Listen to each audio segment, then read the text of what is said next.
பாம்பன் குமரகுருதாச சுவாமிகளுடைய திருவடிகளை வணங்கி கொண்டு அவர் அருள் பெற்ற சுப்பிரமணியதாசர் உள்ளிட்ட அடியார் பெருமக்களாகிய உங்கள் அனைவர் திருவடிகளையும் வணங்கிக் கொள்கின்றேன். தொடர்ந்து தகராலய ரகசியம் அனுபவமாகின்ற வகையில் பெருமான் நமக்கு அமைத்து தருகின்ற இந்த வகுப்பில் நாம் சென்ற வாரத்தில் வினை கொள்கையினுடைய இணைப்பில் தகராலய ரகசியத்தை சிந்தித்தோம். அதனுடைய அடிப்படையில் நாதம் என்கிற தத்துவம் சொல் என்கிற ஒரு அனுபவமாக வாழ்வை எப்படி இறைவனிடம் சேர்க்கின்ற வகையில் இணைப்பாக இருக்கிறது என்பதை நாம் சிந்தித்தோம். அதனை அடிப்படையாக கொண்டு நாதத்துடன் அந்த 7 திரைகளும் நீங்கிய பிறகு புகன் ஆடுகின்ற மல கிருத்திய நடம் நணுகாமல் அருள் நடம் மேவுகின்ற அனுபவம் வாய்க்கிறது. அதாவது போத பொறிவெளி மறைந்த பிறகு புகன் இருக்கிற அந்த பொதியை மறைத்திருக்கிற 7 திரைகளும் நாதத்தோடு விடுகின்றன, நீங்குகின்றன. அதற்கு பிறகு உங்களை எது அணுகாது என்று கேட்டால் மல கிருத்திய நடனம் நணுகாது, அருள் நடம் வரும். இதுதான் பாம்பன் சுவாமிகள் அடுத்து தருகிற செய்தி. அதாவது நடனம் என்கிற வகையில் மல கிருத்திய நடனம் என்றும் அதற்கு பிறகு அருள் நடனம் என்றும் பாம்பன் சுவாமிகள் உமாபதி சிவாச்சாரியார் திருவருட்பயனிலே விளக்கிய வகையில் எடுத்து நமக்கு ஒரு குறிப்பையும் தந்து விளக்குகிறார். உமாபதி சிவாச்சாரியார் விளக்கியது ஊன நடனம் ஒருபால் ஞான நடம் தாம் நடுவே நாடு என்பது திருவருட்பயன் குரட்பா. அதிலே வருகிற செய்தி ஊன நடனம் ஒரு பக்கம், ஞான நடனம் ஒரு பக்கம், நீ நடுவே நாடு என்பதாக வருகிற செய்தி. பாம்பன் சுவாமிகள் அந்த பாட்டை நேரடியாக எடுத்து காட்டி மலகிருத்திய நடனம் மாயாமல பலனை விளைக்கும் நடனம், பேரின்ப வீட்டினை உதவும் நடனம், அருள் நடனம் என்று 2 நடனங்கள் உமாபதி சிவாச்சாரியாராலே ஊன நடனம் ஞான நடனம் என்று சொல்லப்பட்டன என்று அந்த குறிப்புரையிலே பாம்பன் சுவாமிகள் விளக்குகிறார். இதில் என்ன ஒரு குறிப்பு என்று கேட்டால்,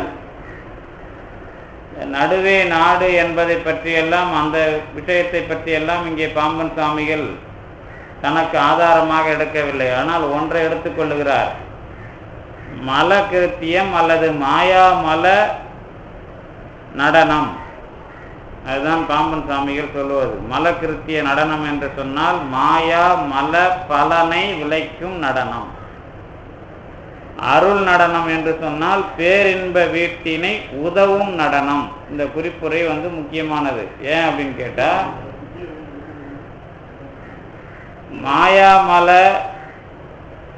பலனை தருவது ஒன்று, பேரின்ப வீட்டினை உதவுவது ஒன்று. இந்த ஏன் அப்படி வருதுன்னு கேட்டா, இந்த பாட்டில் ஒரு சின்ன விஷயம். பாம்பன் சுவாமிகள் புகனுடைய நடனம், தகராலய இடம், அதனுடைய அடிப்படையாக கொண்டு ஆடுகின்ற நடனம் என்றெல்லாம் சொல்லியிருக்கிறார்ல. அதனால அந்த நடனத்திற்கு உதவுகின்ற, பேரின்ப வீட்டினை அடைவதற்கு உதவுகின்ற நடனம் எது? அருள் நடனம் என்பதாக இங்கே புரிந்து கொள்ள வேண்டும். அதுதான் பாம்பன் சுவாமிகள் தருகிற குறிப்பு. அது பற்றிய அதாவது விளக்கமாக நாம் தெரிஞ்சுக்கணும் அப்படின்னு சொன்னால், பாம்பன் சுவாமிகள் எல்லாத்தையும் உங்களுக்கு தகராலய அனுபவங்கிற விஷயத்தை தில்லை என்கிற ஒரு இடத்தை அடிப்படையாக கொண்டு சொல்லியிருக்கிறார் அப்படிங்கிறது நாம் இங்கே நிறைய பார்த்துருக்குறோம். இந்த வேறுபாட்டுக்காக இந்த ரெண்டு நடனம் உங்களுக்கு ஞாபகம் வந்தா சரி. அதாவது மலக்கிருத்திய நடனம். இந்த மலக்கிருத்திய நடனம் அப்படிங்கிறதுல தான் என்னென்னலாம் வரும் அப்படின்னு கேட்டால், இந்த ஐந்தொழில் நடனம், இந்த அதாவது படைத்தல், காத்தல், அழித்தல், மறைத்தல், அருளல், இந்த 5 தொழிலையும் நடராஜ பெருமான் மலக்கிருத்திய நடனமாக ஆடுகிறான். இதே நடனத்தை பெருமான் மாயைதனை உதறி வல்வினையை சுட்டு மலம் சாய அமுக்கி ஆடுகிறான்னு அதே நடனத்தை நம்ம சொல்லுவோம்.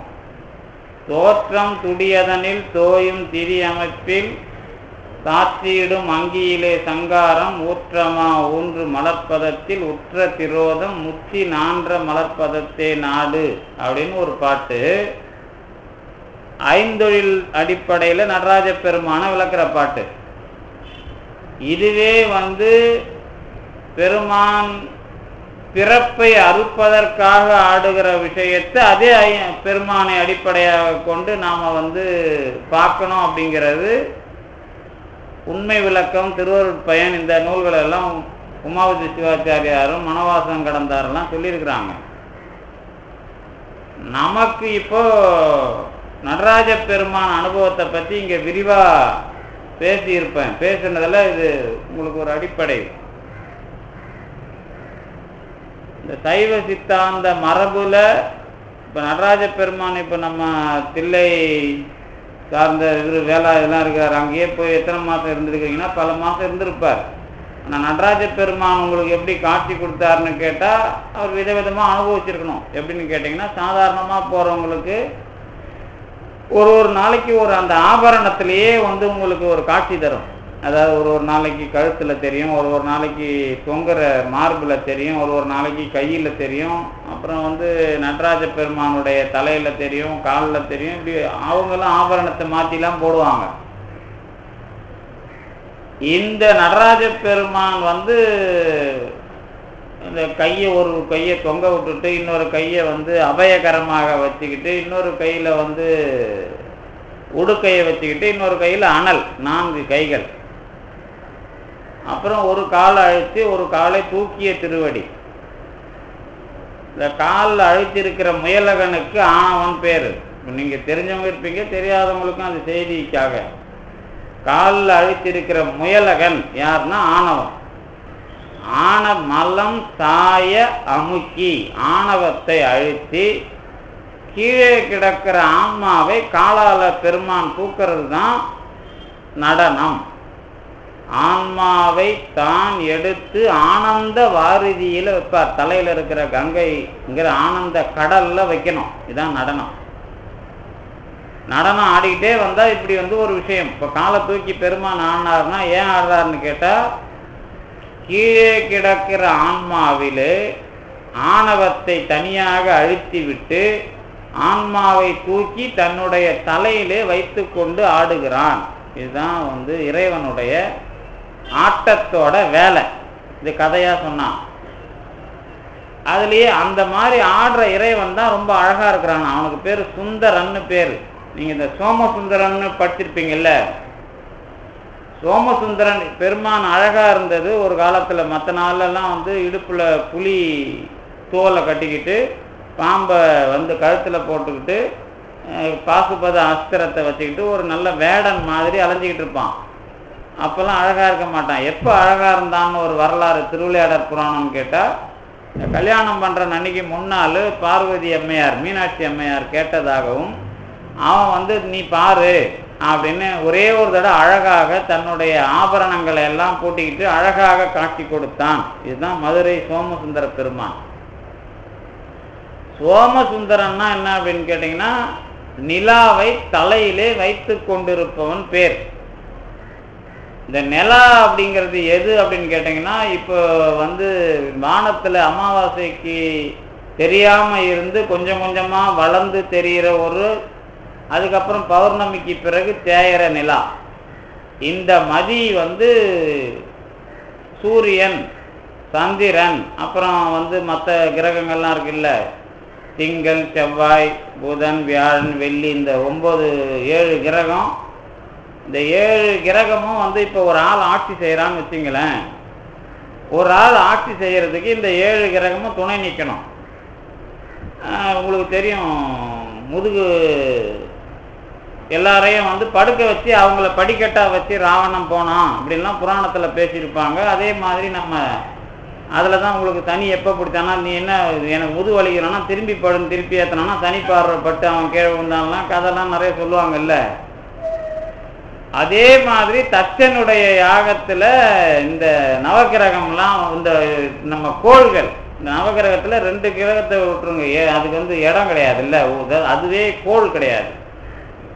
அந்த கோள்கள் இயக்கத்தில் வர்ற மறைப்பு தான் இந்த 2 கிரகமும். இந்த 7 பேரையும் வச்சு இந்த யாகம் பண்ணால் இவங்கெல்லாம் வந்துடணும், வந்து வாங்கிக்கணும் எல்லாத்தையும், அவங்களுக்கு சேர வேண்டியதை.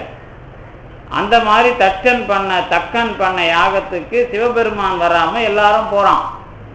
இந்த எல்லாரும் போனதில் இந்த தக்க யாகத்தை வீரபத்திரர் போய் அழிக்கிறார். அழிக்கும்போது அந்த நிலா அல்லது திங்கள் அல்லது மதி இவன் என்ன பண்ணுறான், இவனும் அந்த யாகத்தில் கலந்துக்கினதுனால பெருமான் அவனை போட்டு நல்லா தேய்க்கிறாராம் காலால். அவனுக்கு மதின்னு பேர் இல்லையா, திங்கள். அவன்னா கொஞ்சம் மதிங்கிறதுனால அறிவாளி, கொஞ்சம் சிரிச்சானான். பெருமான் நல்லா போட்டு தரையில் தேக்கி சிரிச்சானான். என்னடா நான் உன்னை போட்டு எல்லாரையும், சூரியனுக்கு தான் பல்ல உடச்சிடுவார், ஏன்னா அந்த மாதிரி ஒவ்வொரு கிரகத்துக்கும் ஒரு அடி விழும். அப்போ சந்திரனுக்கு தேய்ச்ச உடனே அவன் சிரிச்சானான். உடனே ஒன்றும் இல்லை, உன் திருவடி தரிசனம் கிடைக்காம தான் எல்லாம் அலையிறான், நீ உன் திருவடி தரிசனம் கிடைச்சதுனால எனக்கு பாக்கியவான் தான் சொன்ன உடனே, அப்படியா நீ இந்த பிரச்சனையில இதை உணர்றியா அப்படின்னு அவனை தூக்கி தலையில் வச்சுக்கிட்டு தேஞ்ச சந்திரனை வளர்க்குறதுக்கு வழி பண்ணார் அப்படிங்கிறது வீரபத்திரர் வரலாறு. இன்னொரு வரலாறு என்ன அப்படின்னு கேட்டிங்கன்னா, அந்த சந்திரனுடைய மனைவி 27 நட்சத்திரம் சொல்லுவாங்கல்ல, 27 நட்சத்திரத்தில் ரோகிணி மேலே ஆசையாக இருந்ததுனால மற்ற பெண்கள்லாம் போய் விசாரணை குற்றம் சாட்டின பிறகு அவங்க அப்பா சாபத்தில் அவன் குறைஞ்சி வளர்றான். வளர்றதுக்கு காரணம் சிவபெருமானுடைய திருவடியில் தஞ்சம் அடைஞ்சதுனாலன்னு ஒரு கதை. இது ரெண்டிலுமே என்ன அப்படின்னு கேட்டிங்கன்னா, 27 நட்சத்திரத்தை வச்சு தான் நமக்கு அறிவு. 27 நட்சத்திரத்தில் 4 பாதம் போட்டுருவீங்களா, 4 பாதம் போட்டுட்டு 27 4 ஆக்கினா 108. இந்த 108 தடவை நாம் படிக்கணும் அப்படிங்கன்னா, ஒரு பாராயணத்துக்கு நூல் படிக்கணும் அப்படின்னா, ஏன் அப்படின்னா இது ஒரு நுட்பம், இதுலேயும் ஒரு காரணம் இருக்குது.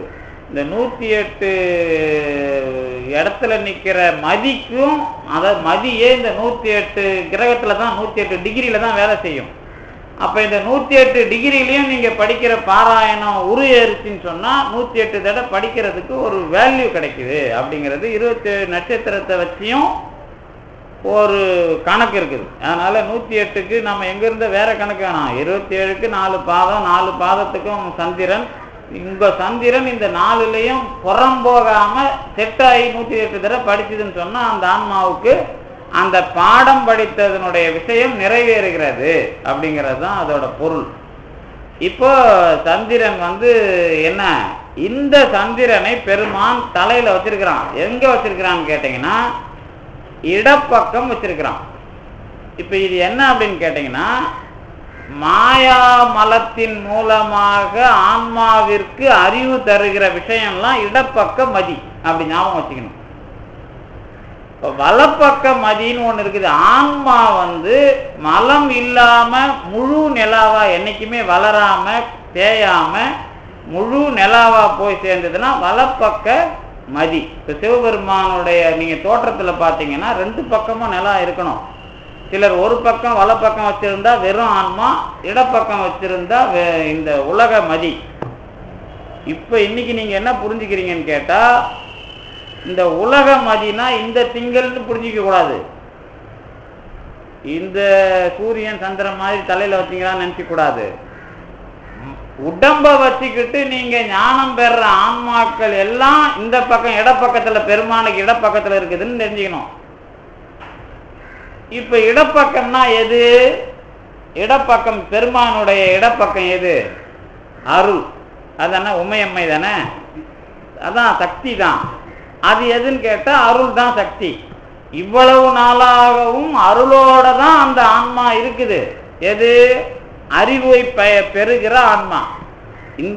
இந்த அறிவை பெறுகிற ஆன்மா அருளோட உதவியில இடப்பக்கம் இருந்தாலும் அருளால வலப்பக்கத்துக்கு அது போகணும்.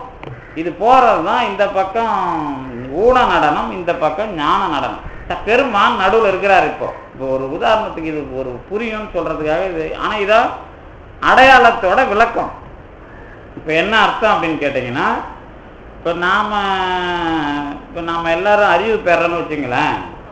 இப்போ நீங்க இப்போ இந்த போதத்தை வச்சுக்கிட்டு சாமி சொன்ன இந்த பாட்டுல எவ்வளவு உண்மைகள் இருக்குதுங்கிறதுக்கு இதெல்லாம் அர்த்தம். இந்த சொல் துணை வேதியனை வச்சு தானே போன வாரம் சொன்னேன். அதே மாதிரி அதுக்குள்ள இன்னொரு இணைப்பு வருது பாருங்க. என்ன இணைப்புன்னு கேட்டா, இந்த உலகத்துல நாம பெற ஞானம் எல்லாம் மதினா அறிவு. நீங்க இப்ப சந்திரனுக்கு போயிடக்கூடாது. அதைத்தான் நாம சந்திரன் சொல்றோம். ஏன் மதிய சந்திரன் சொல்றோம் அப்படின்னு கேட்டு சந்திரன் சொல்றோம்னு கேட்டீங்கன்னா, ஜோதிடர்கள் குறிப்பு என்ன, இந்த 27 நட்சத்திரத்துல தினம் இயங்குறவன் அவன் தான். ஆனா சூரியன் மாசத்துக்கு ஒரு தடவை இயங்குவான். அப்ப உங்களோட அறிவை நேரா பண்ற அந்த துணை வச்சுக்கிறது யாருன்னா நீங்க சந்திரன். இப்ப சந்திரனை வச்சுதான் நீங்க மையமா வச்சு ஒரு கோடு போட்டு சூரியன் அப்புறம் மத்த திங்கள் செவ்வாய் புதன் வியாழன் எல்லாத்துக்கும் லிங்க் கொடுக்கணும். இப்படி பண்ணாதான் உங்க அறிவு இன்னைக்கு இப்படி வேலை செய்யுதுன்னு அர்த்தம். இன்னைக்கு ஒருத்தருக்கு சந்திராஷ்டமம் இருக்குதுன்னா அவரு கூட நீங்க போனா உங்களுக்கு விஷயம் பிரச்சனை வருமா, அவருக்கு உங்களால பிரச்சனை வருமான்னு கேட்டா, ஆனா பிரச்சனை வரும் அப்படிங்கறது தான் எல்லாரும் அப்படி கொஞ்சம் பயந்துகிட்டு இருக்குதுன்னு வச்சுங்களேன். ஏன் அப்படின்னு கேட்டீங்கன்னா, இப்ப அதே மாதிரி அதாவது அவங்களுக்கும் இந்த உலக நடவடிக்கைக்கும் ஒரு இடைவெளி வந்துட்டா அந்த பிரச்சனை அன்னைக்கு தெரியுது அப்படிங்கிற மாதிரி. அது இன்னும் ஆழமா போல. ஆனா ஒரு என்ன சொல்ல வரேன் அப்படின்னு கேட்டா, இந்த சந்திரனை தினந்தோறும் வச்சுதான் நம்ம வாழ்க்கை நடந்துகிட்டு இருக்குது. அப்ப நீங்க ஒவ்வொரு நாளுமான வாழ்க்கை சந்திரன்னா அந்த சந்திரன் மட்டும் இல்லை, உங்க அறிவு. அதுக்கு பெருமான் வச்சிருக்கிற இந்த உலக அதாவது என்ன செட்டிங்ஸ் நீங்க போட்ட அந்த ப்ரொஃபைல் தான் இப்போ சந்திரனை வச்சுதான் எல்லாமே. இன்னைக்கு ஒரு விஷயம், நாளைக்கு ஒரு விஷயம். அதனால நீங்க எந்த நட்சத்திரம் எந்த ராசி எந்த நட்சத்திரம் சொன்னா 4 ராசியில ஒரு ராசி சொல்லிடலாம். ஒரு ராசி சொல்லிட்டா நட்சத்திரத்தை கண்டுபிடிச்சிடலாம். ஆனா லக்னத்தை நீங்க யாருக்கும் நீங்க முடிவு பண்ண முடியாது. லக்னம் அதுவா உழுந்தாதான். அதுதான் பெருமான் வச்ச இந்த உலகத்துல இந்த மாயைக்கு இந்த பிறப்புக்கு பெருமான் வைக்கிற புள்ளி அந்த லக்னம் வச்சிங்களேன். இப்போ இதுல இருந்து இப்ப நீங்க உடனே நான் எதுக்கு இதை திருப்பி சொல்றேன்னா, உங்க அறிவை வச்சுதான் இந்த பிறப்பு. அதை கணிக்கிறதுக்கு வெளி உலகத்துல சூரியன் சந்திரன் இதெல்லாம் நம்ம போடுறோம்ல. இப்ப நீங்க யாருன்னு நினைக்கிறீங்க, இதை வச்சு நீங்க முடிவு பண்ணீங்கனாலே உங்களுக்கு எந்த அளவுக்கு ஞானம் வந்துருக்குதுன்னு தெரியும். நான் சந்திரனை வச்சு நினைக்க கூடாது மறுபடியும். இதெல்லாம் இந்த உலக இணைப்புல இருக்குதுப்பா. ஆனா நான் தான் சந்திரன் அப்படின்னு நீங்க நினைக்கணும். இப்போ நீங்க தான் இந்திரன் சந்திரன்லாம். இப்போ நான் சந்திரன்னா என்னுடைய அறிவு தான் இப்ப நான் நினைக்கணும். அப்படி நினைச்சீங்கன்னா நீங்க பெருமானுடைய இடப்பக்கத்துல இருக்கிறீங்க. இப்போ முடிஞ்சுதா? இப்ப அடுத்தது என்ன அப்படின்னு கேட்டீங்கன்னா, இந்த பிறந்ததுல இருந்து ஒரு அறிவு வருது இல்ல, இந்த அறிவு பெருமானுடைய விஷயமா வந்தாலும் இது பெருமானுடைய விஷயம் இல்லை, மாயை சம்பந்தப்பட்ட விஷயம்தான். அப் டு நாதம் வரைக்கும் இதுதான். அப்ப என்ன அர்த்தம்னா, சொல் துணை வேதியன் அப்படிங்கிறதுல இந்த சொல்ல வச்சுக்கிட்டு நம்ம கொஞ்சம் கொஞ்சமா என்ன பண்ணுவான், வேதிக்கிறான். இப்ப நீங்க 2 பேர் பழகுறாங்கன்னு வச்சுங்களேன். எப்ப 2 பேரும் உள்ளுக்குள்ள என்டர் ஆவாங்க, 2 பேரும் கலக்கிறது எப்ப கலப்பாங்க? 2 பேர் வேற வேற இருக்கிறாங்க சார், எப்ப கலப்பாங்க? பேசதான் கலந்துருவாங்க. பேச கொஞ்ச நாள்ல ஒருத்தரோட ஒருத்தர் புத்தி வெளியே வந்துடும். உஷாரா இருக்கிறவன் இது கொஞ்ச நாளைக்கு நம்ம இப்படி இதை வச்சுக்கிட்டு கொஞ்ச நாள் கழிச்சு ஓட்டிடுவோம்னு நினைப்பான். இல்லை சில பேர் அதுக்குள்ளேயே கலந்தான்னா என்னவாகும், அதெல்லாம் மூளை உருகி போய் இருக்கும். அதுதான் நான் போன வாரம் உருகிறத வச்சு சொன்னது. இப்போ இது வரைக்கும் நம்ம போன வாரத்தினுடைய விஷயம் உங்களுக்கு ஞாபகம் வந்துடுது. இப்போ இன்னைக்கு என்ன கேட்பேன் அப்படின்னு கேட்டா, இந்த உலகத்தை அனுபவிக்கிறோம்ல, இதுக்கும் இந்த போதத்தினுடைய இந்த மதி விஷயமா வர்றதுக்கும் என்ன அடிப்படையா பெருமான் இந்த உலகத்துல வச்சிருக்கிறான். ஏன்னா அடுத்தது வந்து நடனத்துக்கு இது முக்கியமானது. எது இந்த நடன விஷயத்தை என்ன இப்போ இந்த நடனங்கிறத எப்படி அனுபவிக்க, இந்த நடன விஷயத்தையே விரிவாக கொண்டு வந்தாதான் குகேசன் ஆடுகிற நடனம் அப்படிங்கிறதுக்கு போகும். அப்போ இந்த நடன விஷயமா அதுல என்ன சின்ன தொடக்கம் உங்களுக்குன்னு கேட்டா, இந்த உலகம் வந்து 51 எழுத்துல தான் இயங்குது. திருவாசகத்தை வச்சு நாம சொல்லுவோம். இந்த 51 எழுத்தும் எதுல வச்சு ஆரம்பிக்குது? ஓம்ங்கிறத வச்சு ஆரம்பிக்குது. அது நல்ல, இதுல ஒன்றும் சந்தேகம் இல்லை. இப்போ உங்களுக்கு ஒரு பேரு, எனக்கு ஒரு பேரு, இந்த புத்தகத்துக்கு ஒரு பேரு, எல்லாத்துக்கும் வைக்கிறோம்ல. இதெல்லாம் என்ன அப்படின்னு நீங்க ஆராய்ச்சி பண்ணா பேருன்னு சொல்லுவீங்களா, என்னன்னு சொல்லுவீங்க? இதெல்லாம் மந்திரமா சொல்ல முடியுமா, பேரா சொல்லலாமா? ஏன்னா சொல் துணை வேதியனுங்கிறதுல கொஞ்சம் ஆழமான விஷயத்தை இப்ப பாக்குறோம். ஏன்னா நடனத்துக்கு இது முக்கியம். நடனத்துல என்ன பண்றோம் அப்படின்னு கேட்டீங்கன்னா, நமசிவாய தான் நடனத்துக்கு மூலம். சாமி வந்து என்ன சொல்லிட்டாருன்னா, மலை கிருத்திய நடனம் இல்ல, அருள் நடனத்துக்கு போவோம். எது எது போவோம்? இந்த போத பொறிவெளி அடங்கனா 7 திரை நாதத்தோட நீங்கின பிறகு உங்களுக்கு என்ன வருது? அருள் நடனம் கிட்டுது. இந்த அருள் நடனம் கிட்டின பிறகுதான் நீங்க குகேசனுடைய நடனத்துக்கு போக போறீங்க. இது எளிமையா வந்துருச்சு. ஆனா இதுக்குள்ள நடனத்துல இருக்கிற எல்லா பிரச்சனையும் உங்களுக்கு ஞாபகத்துக்கு வந்து அதை தீரணும். எது? அந்த அந்த அந்த அந்த பொருள்லாம் உங்களுக்கு விளங்கணும். வேற ஒன்றும் இல்லை. இப்போ சரி, இந்த பொருள் விளங்குறதுக்கு என்ன அடிப்படைன்னு கேட்டா, நடனம் அப்படின்னா நீங்க முதல்ல நான் என்ன சொல்லிட்டேன், பெருமான் உன் ஆன்மாவுக்காக இந்த உலகத்தை படைத்து காத்து அழிக்கிற விஷயமாக ஆடுவது நடனம். இது எல்லாரும் சொல்லியாச்சு. இதுக்கு அடுத்தது ஆன்மாவின் ஆணவத்தை அழுத்தி ஆன்மாவை மேலே, தலைக்கு மேலே தூக்கி வைப்பது நடனம். இது நடன காட்சியோட விளக்கம். அடுத்தது நடனம்னு வந்துட்டா நடராஜ பெருமானுக்கு என்ன அடிப்படைன்னு கேட்டா, அவரும் நமசிவாய என்ற 5 எழுத்தினால் தான் ஆடுகிறார். அப்ப அதே மாதிரி அதுக்கு சம்பந்தமா நம்ம உடம்பும் நமசிவாய மாதிரி தான் இருக்கும். இதுதான் முதல் அடிப்படை. நம்ம உடம்பு இருக்குதுல்ல, இந்த உடம்புக்கு ஒரு வடிவம் இருக்குது.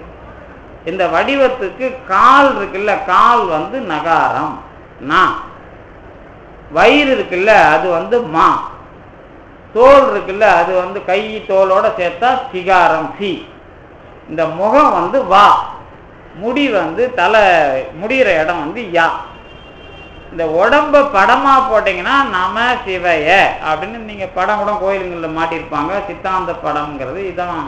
இது வந்து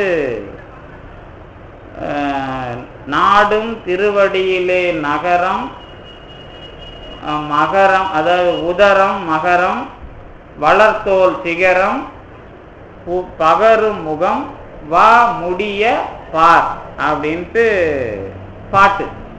இதுல என்ன அப்படின்னு கேட்டா, உங்க படத்தை, அதாவது நாம மனுஷன் இருக்கிறோம்ல, இந்த மனுஷங்கிறது கை காலு மூக்கு வச்சு இருந்தாலும் மனிதன்கிற ஒரு ஃபார்ம் இருக்குல்ல, ஃபார்ம் வடிவம், இது எல்லாம் ஒரே மாதிரி இருக்கிறதுக்கு மூல எழுத்து மந்திரம் வந்து நமசிவாய. இப்ப பூமி இருக்குன்னு வச்சுக்கலாம், பூமிக்கு வந்து எழுத்து வந்து 4 நாற்கோணத்துக்குள்ள லகரத்தை எழுதுனா அது வந்து பூமி. அதே மாதிரி பருந்துக்கு, தென்னை மரத்துக்கு, பனை மரத்துக்கு, எல்லாத்துக்கும், பாம்புக்கு, பள்ளிக்கு, எல்லாத்துக்கும் ஒரு வடிவம் உண்டு. அந்த வடிவத்துக்குன்னு ஒரு எழுத்து உண்டு. அதுக்கு பேர் தான் மந்திரம். இப்ப இந்த நம்மளை தவிர இருக்கிற எல்லா உருவத்துக்கும் மந்திரம் இருக்கு. அதெல்லாம் எதுல இருக்கு? எழுத்துல தான் இருக்கு. இப்ப நமக்கு என்ன இருக்கு? நமசிவாயன் மந்திரம் இருக்குது. இப்ப இதுக்கும் அதுக்கு என்ன வித்தியாசமா இது வரைக்கும் நம்ம பார்த்தோம். ஏன் இதை நான் கொஞ்சம் டீப்பாக சொல்கிறேன்னா, இது கொஞ்சம் இந்த வள்ளலார் சொற்பொழி பண்ணும்போது அந்த விஷயம் அவர் ஏன் எல்லா மந்திரத்தையும் தாண்டி மேலே வர்றாரு, பாம்பன் சாமியை வந்து இந்த மந்திரத்தை சொல்லுங்கன்னு சொல்லாமல் தகராலய ரகசியத்துக்கு வேற விஷயம் பண்ணுறாரு அப்படிங்கிறது புரியுது நமக்கு. இன்னும் போக போக பாம்பன் சுவாமி வந்து தீட்சையும் வந்து நீ பண்ணிக்கோன்னு யாரையும் கூப்பிட்டு வச்சு கொடுக்கல, அவரை இந்த மந்திரத்தை உபச்சரின்னு சொல்லலை. ஆனால் தகராலய ரகசியத்தில் பாவனையெல்லாம் இப்போ இந்த பாட்டிலே அடுத்த பாட்டிலே உங்களுக்கு குருவை வச்சுக்கிட்டு நீங்கள் இறைவனை வந்து நினைக்க ஆரம்பிங்க அப்படிங்கிறது அடுத்த பாட்டில் தொடங்குறார். ஏன்னா இந்த பாட்டில் தகராலய அனுபவத்துக்கு உரிய உபாசனை எல்லாம் பண்ணுறார். அதை நம்ம தொடர்ந்து பார்ப்போம். ஆனால் அதுக்கு முன்னாடி இந்த வேறுபாடு நீங்கள் இந்த நடனங்கிறத வச்சு என்ன எவ்வளவு பெரிய வரலாறு அதுக்குள்ள சாமி சுருக்கி வைக்கிறார் அப்படிங்கிறத நம்ம பார்க்கறது. இப்போ இதுல நமக்கு நமசிவாய வந்துருச்சு இல்ல, ஆனா மற்றதுக்கெல்லாம் எழுத்து மட்டும்தான். அதுங்களுக்கெல்லாம் பெரிய பெரிய இது நீங்க வைக்கக்கூடாது. எது பூமிக்கே லாதான் வாதான். ஒருவேளை வந்து உங்களுக்கு கருட மந்திரம் அப்புறம் விநாயகருக்கு மந்திரம் இந்த மாதிரிலாம் நிறைய சொல்றாங்கல்ல, இதெல்லாம் என்னன்னு கேட்டீங்கன்னா செயல் மந்திரம், மூளை எழுத்து கிடையாது, ஞாபகம் வச்சுக்கணும். அதாவது வந்து இந்த மந்திர வரலாறுல நீங்க குறிப்பா பிடிக்க வேண்டியது என்னன்னு கேட்டா, ஓம் கிரீம் கிளீம் சௌம் ஹாம் சட்குலாம் வைக்கிறாங்கல்ல, இதெல்லாம் செயல்படுத்துற மந்திரம். செயல்படுத்துற மந்திரம் வேற, மூலப்பொருளுக்கு உள்ள மந்திரம் வேற.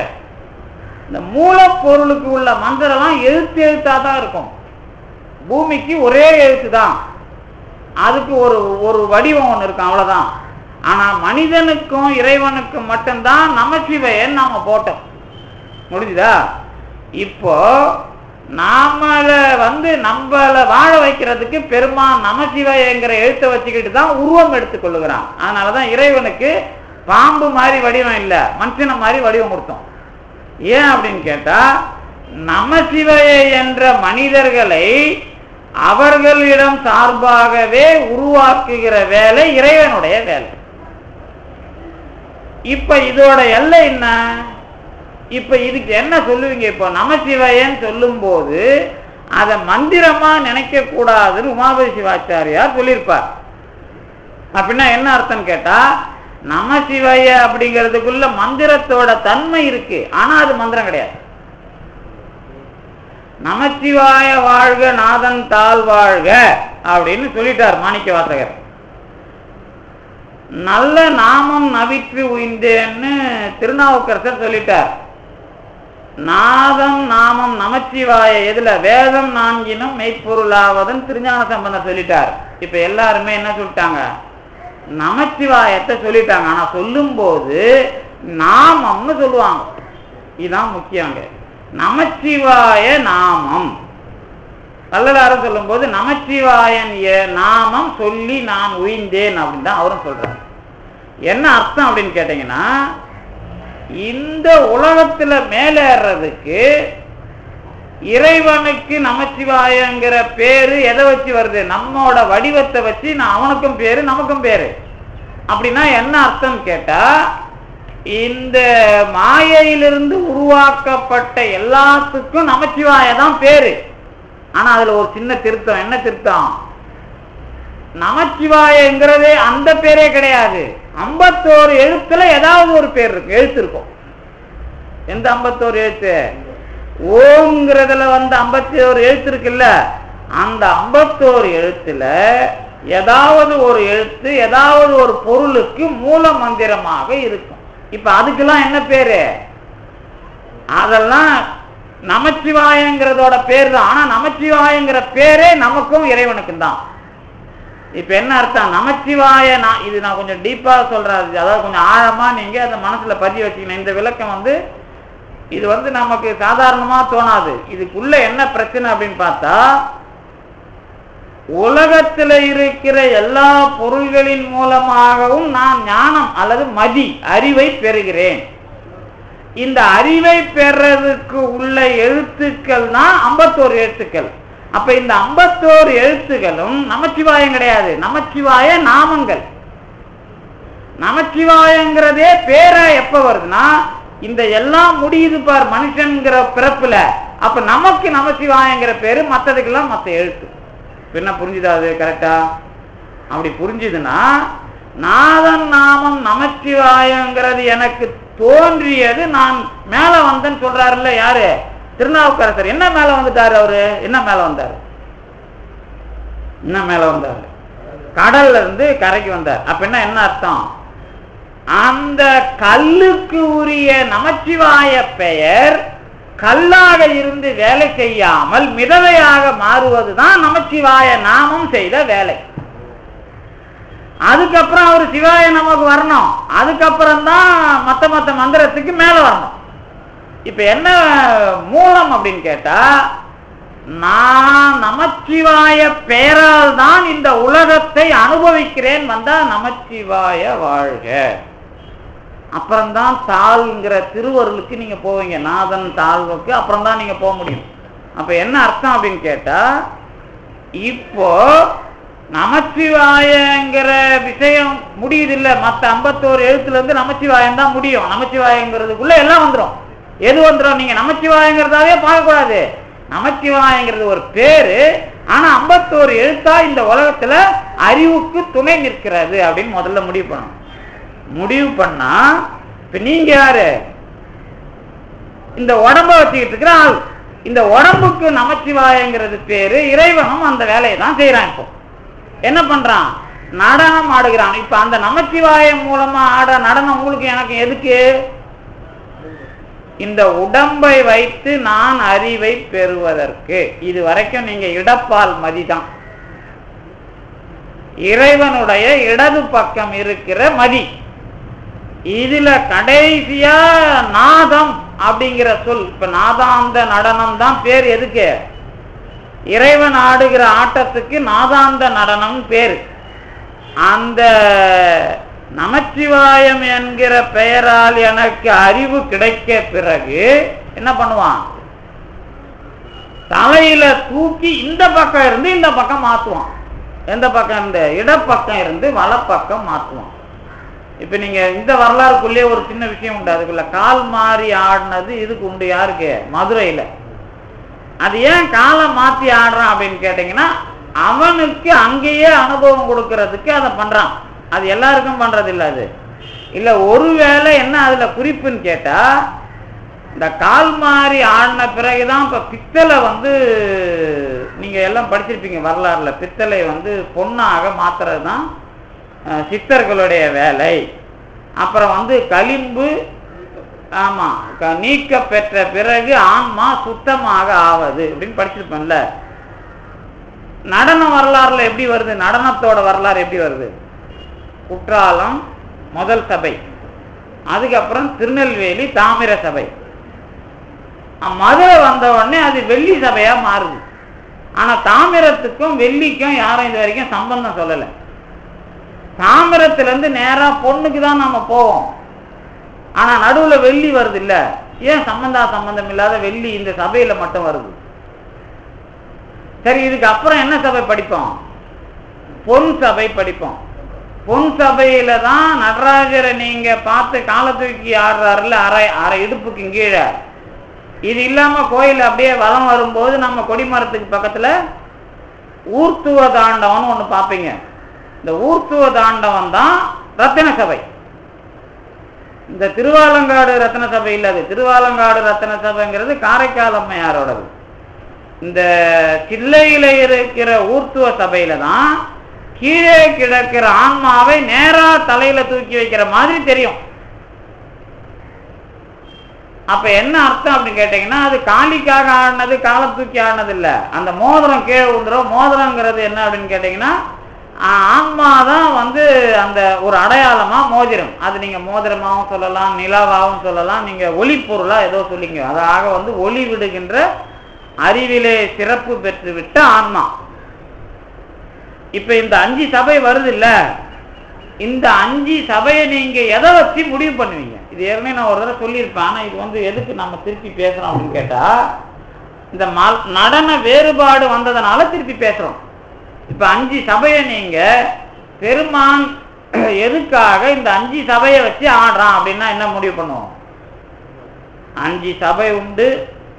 அந்த 5 சபையும் 2 சபை தில்லையிலேயே உண்டு. 3 சபையில நடுவுல வெள்ளி வருது. அங்கதான் மாத்திர விஷயம் வருது. முதல்ல எது தாமிரத்தை மாத்துறதுக்கான மூலம் வருது. உங்களுக்கு சொல்லியிருப்பேன், அதனால ஞாபகம் வச்சுங்க. இப்போ அது முதல்ல சித்திர சபைன்னா நான் கிட்ட சித்திரம்னா எழுத்து. இந்த எழுத்தின் மூலமாக நீங்க பெறுகிற ஞானம் எல்லாம் குற்றாலம். அதை படிக்கிறதுன்னு வச்சுங்களேன். எழுத்து அறிவித்தவன் இறைவன். இங்கதான் குற்றாலநாதர் தான் அது. இந்த குற்றாலத்துக்கு நீங்க எழுத்த எல்லாத்தையும் வச்சுக்கிட்டு நீங்க படிச்சு பெரிய ஆள் ஆகுறீங்கல்ல, உங்களுக்கு எல்லாம் தெரியுது இல்ல, ஒருத்தர் கேள்வி கேட்ட உடனே பதில் சொல்றீங்கல்ல, அப்ப எப்ப சொல்லுவீங்க? இப்ப நம்ம தெரியாதப்ப சும்மா உட்காந்துருப்பீங்க. தெரிஞ்சுட்டா டங்குன்னு திரும்பி பதில் சொல்றீங்கல்ல, இங்கெல்லாம் பேசக்கூடாதுன்னு சொன்னா கூட திருப்பி பேசுறேன்ல. அந்த டங்குன்னு திருப்பி அடிக்கிறது, நல்லா எல்லாத்தையும் படிச்சு வைக்கிறது தான் எது? திருநெல்வேலி தாமிர சபை. இந்த திருநெல்வேலி தாமிர சபைனா என்னன்னா, தட்டினா சத்தம் வரும். தட்டனா சத்தம் எங்க வரும்னா இந்த அறகுறை படிப்பு கிட்ட தான் வரும். அறகுறை படிப்புனா இந்த உலகத்துல அறிவாளி வரைக்கும் எல்லாருமே, நான் நீங்க இல்ல, இந்த உடம்ப வச்சுக்கிட்டு நீங்க இந்த எழுத்து மூலமா படிக்கிற எல்லாருமே தாமிரம் தான். கேட்ட உடனே பதில் வரும். இப்ப இந்த எல்லாருமே தாமிரமானவன் கொஞ்சம் பக்குவமாறான். எப்படி பக்குவமாவான்? படிப்பினால மட்டும் இல்லை. நாம ஏன் இவ்வளவு உலகத்துல அவங்க கர்மாவை அனுபவிக்கிறாங்க, நாம என்னமோ பண்றோம் அப்படிங்கிற மாதிரி எல்லா பக்குவமும் வந்து தேவையில்லாம பேசக்கூடாதுங்கிற விஷயம் வந்ததுன்னா, தட்டனா அது தப்புன்னு கேட்கும், திருப்பி அடிக்காது. கேட்டீங்களா, ரைட்டு, சரி நான் பார்ப்போம் அப்படின்ட்டு போவோம். அதுதான் வெள்ளி சபை. இந்த வெள்ளி சபையில தான் கொஞ்சம் பக்குவம் வர ஆரம்பிக்கும். அதுக்கப்புறம் என்ன தட்டினாலும் சத்தம் வராது, ஆனா கிளாரிட்டி இருக்கும். அதுக்கு பேர் தான் தங்கம், பொற்சபை. அந்த தங்கமே நீங்க அதுக்குள்ள என்ன இதுவரைக்கும் என்ன வந்தது? தாமிரம் வந்தது, வெள்ளி வந்தது, தங்கம் வந்தது. இந்த தங்கம் வரைக்கும் வந்த பிறகு ரத்தினம் வருது. ரத்தினம்னா என்ன? அது யாருக்கும் தெரியுதான்னு தெரியல எனக்கு. ரத்தனம்னா மணி, ரத்தன கல். இப்ப இங்க யாராவது கூப்பிட்டு ரத்தனம் நீங்க யாராவது என்ன மாதிரியான ஒளி பொருளா சொல்லுவீங்க? ரத்தனம் செட்டியார் இருந்தாரு, எல்லா செட்டியார் இருந்தாங்க. இப்ப பிரச்சனை ரத்தன கல்ல பாத்துக்கிறீங்களா? ரத்தன கல் எதுல இருந்து வருது?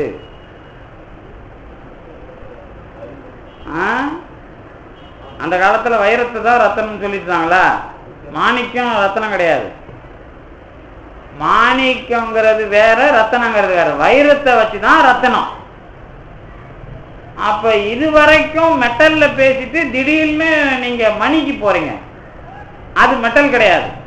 அது என்ன அப்படின்னு கேட்டீங்கன்னா கார்பன் வகையில வர்ற விஷயம். அது இப்ப என்ன அர்த்தம் அப்படின்னு கேட்டீங்கன்னா, இதுவரைக்கும் வந்த உடம்பு ஞானம் இதுக்கு அப்புறம் என்ன ஞானமா வருது அப்படிங்கறதான். அது உடம்ப வச்சுதான் இவ்வளவு ஞானம், சித்திர சபையிலிருந்து பொன் சபை வரைக்கும்.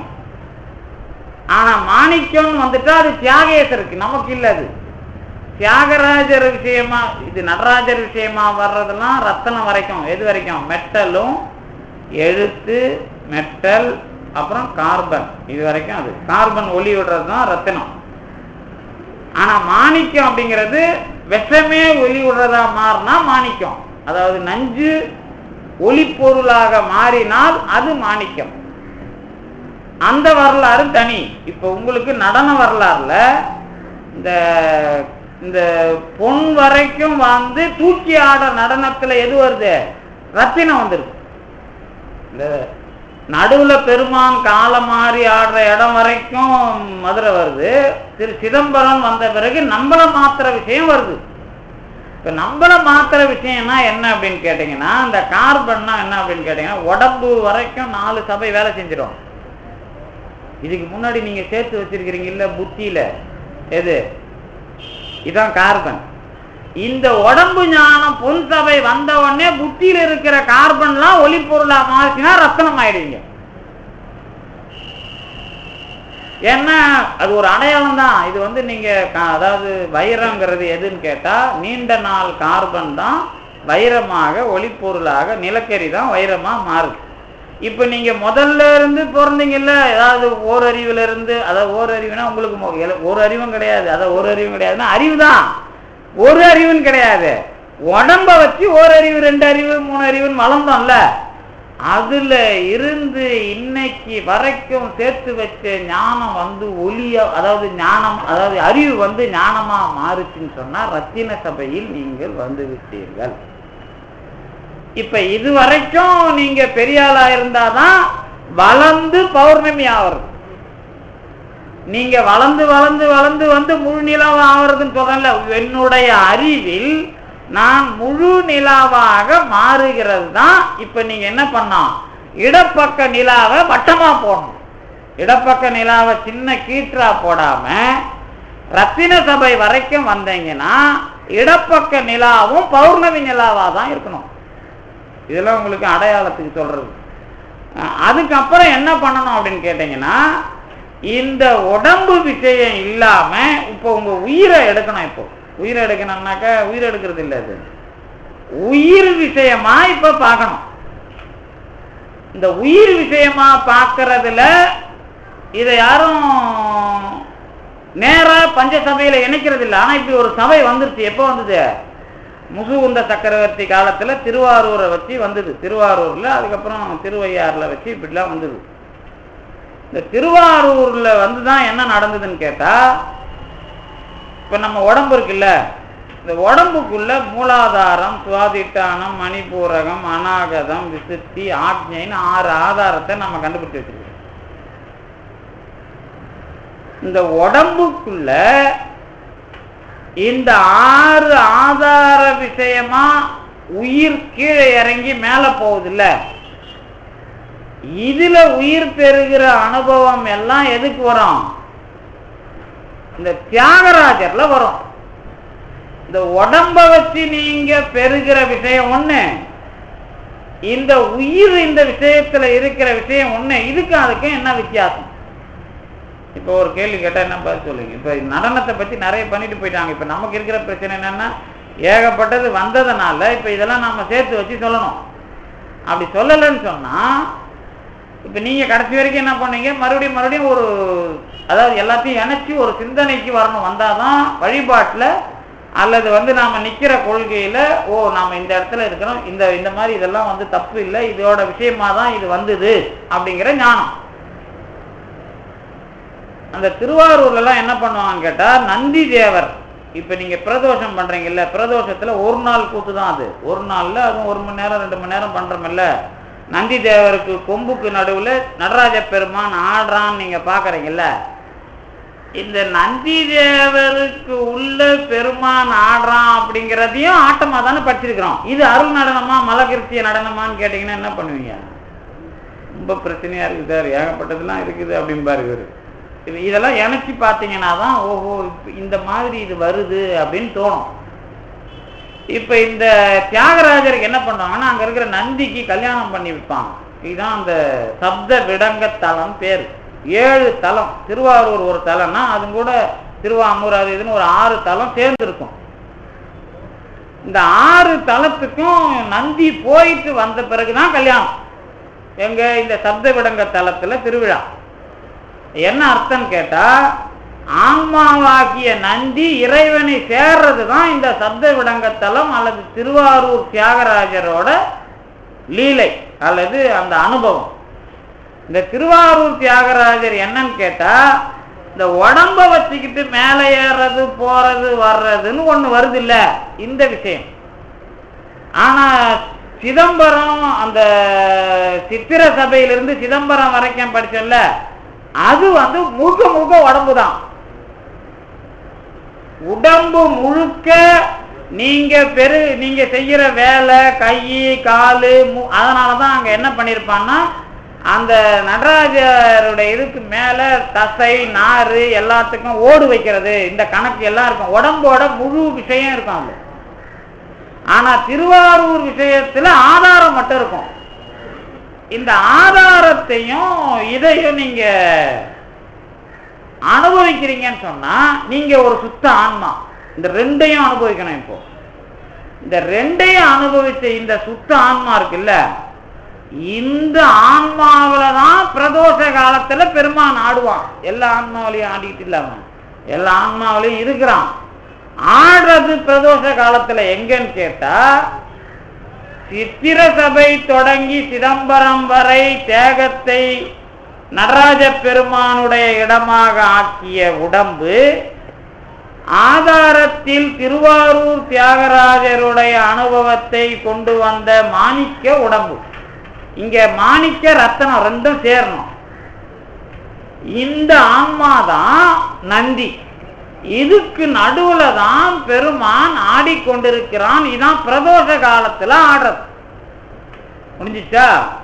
இதை தாண்டி இன்னொன்னு இருக்குது. இப்போ இதுதான் ஒற்றி தியாகர்னு பேரு. திருவாரூர் தியாகராஜர் வேற, ஒற்றி தியாகர்னா திருவொற்றியூர்ல இருக்கிற தியாகராஜர். இந்த திருவொற்றியூர் தியாகராஜர் வந்தீங்கன்னா தான் நீங்க சித்திர சபையிலிருந்து படித்தது, அதுக்கப்புறம் திருவாரூர்ல படித்தது, இந்த விஷயம் எல்லாமே மாற்றம் பெற்று எழுத்தறியும் பெருமாள் உங்க முழுசா நீங்க இதுவரைக்கும் படித்ததெல்லாம் இல்லாம உங்களை ஒரு ஆன்மாவா எந்த சார்பும் இல்லாம ஆக்கிற விஷயம்லாம் திருவொற்றியூர் தியாகராஜர். அது இன்னும் விரிவா நம்ம காலம் கிடைக்கிறப்ப பேசுவோம். ஆனா அது இதுக்குள்ள போட்டு நீங்க மிங்கிள் பண்ணக்கூடாது, குழப்பக்கூடாது. அது என்ன விஷயம்னு கேட்டீங்கன்னா, நீ உங்க உடம்பு மட்டும் இல்லாது நீங்க இருக்கிற இடத்துக்கும் அதுல புண்ணியம் இருக்கும். எங்க திருவொற்றியூர்ல இங்கெல்லாம் அப்படி கிடையாது. உடம்பு வரைக்கும் தில்லை, திருவாரூர் ஆன்மாவோட ஆதாரம் வரைக்கும். ஆனா நீங்க இந்த தகராலயம் படிக்கும் போது தில்லை உங்களுக்கு எப்படி ஞாபகத்துக்கு வரணும்னா, தில்லைக்கு உள்ளேயே ஒரு ரகசியம் இருக்குது இல்ல, அதான் குகேசனுடைய தகராலயம். தில்லையில சிதம்பர நடராஜரை பார்க்கும் போது உள்ள ஒரு ரகசியம் காட்டுறாங்கல்ல, அதான் வெளிக்கு உள் வெளி கலக்கிற அனுபவத்தை காட்டுகிற இடம். அதனால நீங்க தில்லைங்கிறத சாதாரண உடம்பு அனுபவமா நினைச்சு கீழ் லெவல்ல வைக்க கூடாது. தில்லை கீழ் லெவல் அனுபவத்துக்கு வரலாறு, ஆனா பெரிய அனுபவத்துக்கும் மூலம். அப்படி அதை ஞாபகம் வச்சுக்கணும். பெரிய அனுபவத்திற்கு அது மூலமான இடம், ஆனால் அதுக்குள்ள எல்லா வரலாறும் இருக்கிறது அப்படின்னு ஞாபகத்துக்கு வந்துச்சுன்னா, உங்களுக்கு நாம தகராலய வரலாறு படிக்கும் போதே தில்லையில தான் பிரம்மபுரம் புண்டரீகபுரம் அப்படிங்கறதெல்லாம் வச்சாங்க. இந்த புண்டரீகபுரத்துக்கு அர்த்தம் தெரியாமலோ அல்லது புண்டரீகபுரத்துக்கு அர்த்தம் தெரிஞ்சோதான் திருமாலையும் அங்க போட்டாங்க. ஏன்னா அவர் தான் அந்த தகராலய ரகசியத்தை அனுபவிச்சவர் முதல் அப்படிங்கிறது நமக்கு வரலாறு. ஏன்னா தகராலயம் பிரம்மபுரம் புண்டரீகபுரம்னா அவர் திருமாலை வச்சு இல்ல, புண்டரீகபுரம் புண்டரீகம் என்கிற தகராலயத்தை அனுபவித்த ஆன்மா. அப்படிதான் நீங்க அந்த இடத்துல திருமாலை பார்க்கணும். அதனால அந்த பெரிய அனுபவத்துக்கு உள்ள இடம் அப்படிங்கிறதுனாலதான் அதையும் அங்கேயே வச்சாங்க. இதுதான் வரலாறு. இது சமய போட்டிக்காக வைக்கிறது இல்லை. அது ரைட். அதான் அவரு அந்த அனுபவத்தை அது உங்களுக்கு நீங்க பாதம் தலையா இருக்குதா காலா இருக்குதான்னா நீங்க உடனே அது என்ன பண்றதுன்னு கேட்டீங்கன்னா, ஒண்ணு பின்னாடி வந்தாங்க பிரச்சனைக்காக பண்ணிருக்கணும். அப்படி இல்லைன்னா இப்படி பண்ணணும். எப்படி பண்ணணும்னு கேட்டீங்கன்னா, நீங்க பெருமானை பார்க்கணும்னா பாதம் அவருக்கு நேரா தான் இருக்கணும், வேற வழி கிடையாது. நீங்க பெருமானை பார்க்க கூடாதுன்னு தான் இப்படி மறையணும், அவ்வளவுதான். அதுல வேற ஒண்ணு நீங்க வீட்லயே படிச்சு பார்த்தீங்கன்னா தெரியும். அதான வரலாறுலயே கண்ணங்கிட்ட போய் இவனுங்க சண்டைக்கு ஆள் கேட்கிறப்ப நடந்த வரலாறுலாம் அப்படிதான். பாதம் இப்போ நம்ம பெருமான் பக்கம் காலுக்கு நீட்டக்கூடாதுன்னா நீங்க அவரை பார்க்க முடியாது. அது நீங்க அப்பதான் என்ன வரும்னா, ஓஹோ பெருமான் இல்லாத இடம் இல்லை அப்படிதான், அதனாலதான் இப்படியும் நம்மள அமைச்சிருக்கிறான் அப்படின்னு ஒரு அனுபவிக்கலாம். அவ்வளவுதான், வேற ஒண்ணும் அது ஒன்றும் தப்புலாம் ஒன்றும் கிடையாது.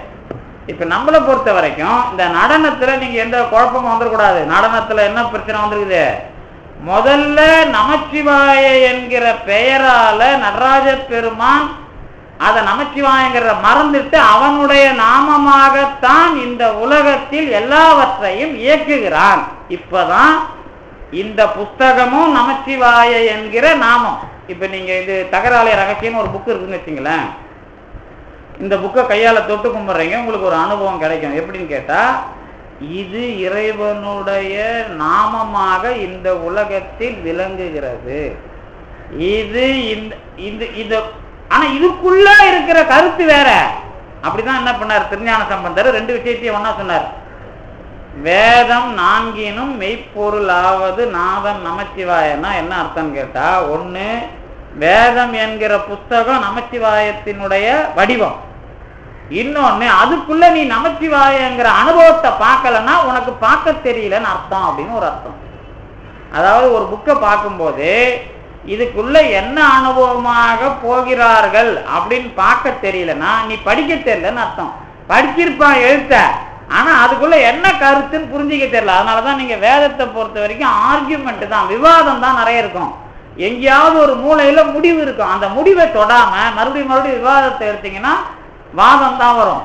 ஆனா விவாதத்தோட முடிவையும் அவங்க பேசியிருக்கிறாங்க. அப்படி சில உபநிடதம் இருக்குது. அதுதான் நாரதருக்கு சனத்குமாரர் சொன்னது. அதை வச்சுதான் தகராலய ரகசியத்தை பாம்பன் சாமி நமக்கு இங்க எழுதி கொடுக்கறது. அப்ப என்ன அர்த்தம் கேட்டா, அதுக்குள்ள நீங்க இத பாருங்க அப்படிங்கறதுதான் திருஞான சம்பந்தருடைய வேலை. இது வரைக்கும் நான் என்ன சொன்னேன், எல்லாத்தையும் நடன விஷயமா சொன்னேன்ல. இப்ப நடனத்தோட விஷயம் இந்த சிவய நமங்கிறதுல இணையும். எப்படி இணையும் அப்படின்னு கேட்டா, அங்கதான் ஒரு நுட்பம் இருக்கு. நீங்க 1000 தரம் மந்திரம் உபதேசித்தாலும் அப்படி இப்படிலாம் இல்லாது. எப்படி இணையும்னு கேட்டீங்கன்னா, சிவய நமங்கிறதான் மந்திரமா நீங்க உச்சரிக்கணும்னு முடிவு பண்ணீங்கன்னா சிவய நமன் தான் சொல்லணும். இந்த சிவய நமங்கிறதுல எழுத்தா பிரிச்சுக்கணும். முதல்ல சி வா யா நா மான் நீங்க மனசுல பிரிச்சு வச்சுக்கணும். அந்த சீக்கு என்ன அர்த்தம் அப்படின்னு கேட்டா இறைவன், வானா அருள் இறைவி, யானா ஆன்மா, நானா மலம் அதாவது மறை நமக்கு இந்த உலக பொருள்கள், அப்புறம் மா வருதுன்னா அங்கதான் அந்த மறைப்பு, நமக்கும் போன பிறப்புக்கும் உள்ள மறைப்பு, இறைவன் செஞ்சிருக்கிற அந்த ஆணவங்களும் எல்லாம் அதுக்குள்ள அடங்கணும். இத நான் நினப்புல வச்சுக்கிட்டு எது இதுக்கு இன்ன அர்த்தம் நினப்புல வைக்கிறதுனா என்ன அர்த்தம், உலகத்துல இத்தனை பொருள் இருக்குதுன்னு உங்களுக்கு தெளிவாகணும். அப்பதான் நீங்க நினைக்க முடியும். இந்த உடம்ப வச்சுக்கிட்டு இறைவன், அருள், ஆன்மா, மறைப்பு, மாயை இதெல்லாம் ஞாபகத்துல வந்து இத உச்சரிக்க ஆரம்பிச்சீங்கன்னா, உச்சரிக்கிறதுனா என்ன, இது இந்த இடத்து இப்போ ஒரு வேலை செய்யும் போதே இது மலம், இது மாயை, இது நான்மா, இது அருள், இது இறைவன் தெரிஞ்சிக்கிற அளவுக்கு உதவுறது சிவயனம். நீங்க 108 தடவை உட்காந்தோடனே உச்சரிச்ச உடனே உங்க உடம்புல எல்லாம் ஏறுதுன்னா ஏறாது. அதெல்லாம் நான் ஒன்னும் ஏற்றி தருவேன், யாரும் ஒன்னும் ஏற்றிலாம் பார்க்கல. அது சிவ வாக்கிய சொல்றதெல்லாம் இப்படிதான் நீங்க புரிஞ்சுக்கணும். இந்த சொல்றதுன்னா என்னன்னா இப்போ சின்ன வயசுல திருமுருக ஆற்றுப்படை அல்லது சண்முக கவசம் பசங்களுக்கு படிக்க கொடுத்துருவோம்னு வச்சுங்களேன். இப்ப 40-50 வயசு ஆன பிறகு அது என்ன பண்ணணும், எல்லா சொல்லுக்கும் பொருள் தெரிஞ்சுக்கணும், அப்புறம் சுத்தம் பத்தமா உச்சரிக்கணும். முதல்ல தெரியாம பண்ணாலும் அப்புறம் தெரிஞ்சுக்கிட்டு பண்றதுன்னு வருது இல்ல. இந்த வேலைய தெரியாம படித்த காலத்திலிருந்து இந்த மாதிரி இதை தெரிஞ்சிக்கன்னு அந்த பாராயணமே உங்களுக்கு பழக வைக்கும். அதுக்கப்புறம் நீங்க அதுல பழகணும். அதுக்கு என்ன வித்தியாசம், அது உங்களை பழக வைக்குது, நீங்க அதுல பழகணும். என்ன வித்தியாசம், இப்பதான் சொல் துணை வேதியம். அதுவும் நீங்களும் பழகினாதான் வேதிக்கும்.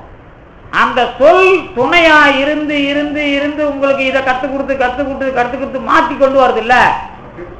ஆமா, இந்த வேதித்தல் அதுதான் வேதியன், சொல் துணை வேதியன். அதுதான் வேதித்து நம்மை வளர்த்தெடுத்த பெய்வலை. அப்ப இது ரெண்டும் கலந்து கலந்து கலந்து உங்களை மாற்றி உங்களை நிலைக்கு கொண்டு வரது இல்ல.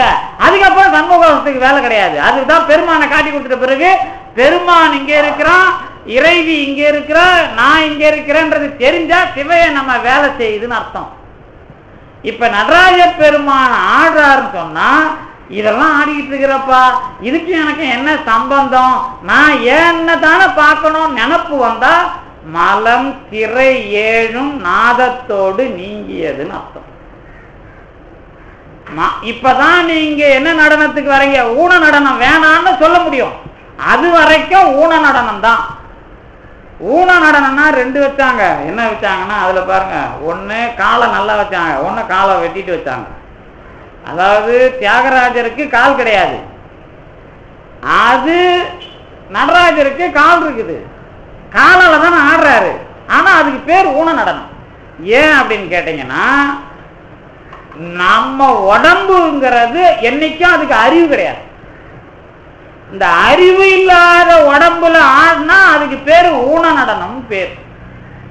அதுக்கு அப்புறமா அது ஊன நடனம் தான். எப்பா தியாகராஜரும் ஊன நடனம் தான். ஏன்னா காலை கிடையாது, காலை வெட்டியாச்சுன்னா. அது தியாகராஜருக்கு கால் கிடையாது. ஒரு தஞ்சாவூர் பொம்மை தான் தியாகராஜர். நீங்க தஞ்சாவூர் பொம்மை விளையாடுவாங்கல்ல பசங்க, அதுதான் தியாகராஜர். அவருக்கு ஏன் கால் கிடையாதுன்னா ஆன்மாவில் ஆடுறார். அங்க உடம்பு கிடையாது. ஆன்மாவில் ஆடினாலும் அதுவும் ஊன நடனம்ங்கிறது அந்த அடையாளமா காட்டுறதுக்கு தான் காலம் எடுத்தாங்க. இது எதுக்கு இவங்க பண்ணும்போதே அதுக்குள்ள இருக்கிற நுட்பத்துல ரொம்ப ஏன் அதுவும் ஊன நடனம் கேட்டா, அந்த ஆன்மாவுக்கு நான் அதை புரிய வைப்பான். இந்த உடம்பு ஆன்மாவும் சேர்ந்து வாழ வைக்கிறது அல்லது இந்த இறைவனும் ஆன்மாவும் சேர்றது அப்படிங்கிற விஷயம் அதுலயும் கிடையாது. அங்கதான் கல்யாணம் பண்றது நடக்கும். அங்க கல்யாணம் பண்றது நடக்குதுன்னா என்ன அர்த்தம் கேட்டா, இறைவனோடு ஆன்மாவை கலக்க வைக்கிறது, அந்த உடம்புங்கிற தாக்கம் இல்லாம கலக்க வைக்கிறது. எது திருவாரூர் தியாகராஜர் வரைக்கும் இந்த கலக்க வைத்த பிறகுதான் நீங்க என்னவா மாறுறீங்க? இப்ப அருள் நடனத்துக்கு தயாராகிறீங்க. இந்த அருள் நடனத்துக்கு வந்த பிறகுதான் இதய கமலத்தில் இருக்கிற தகராலை அனுபவங்கிறதே வரும். இப்ப நீங்க எதெல்லாம் ஞாபகத்துக்கு வருதுன்னு நீங்க நினைச்சு பாக்குறீங்க. இப்ப இதெல்லாம் இப்ப இவ்வளவு நேரம் சொல்லியாச்சு.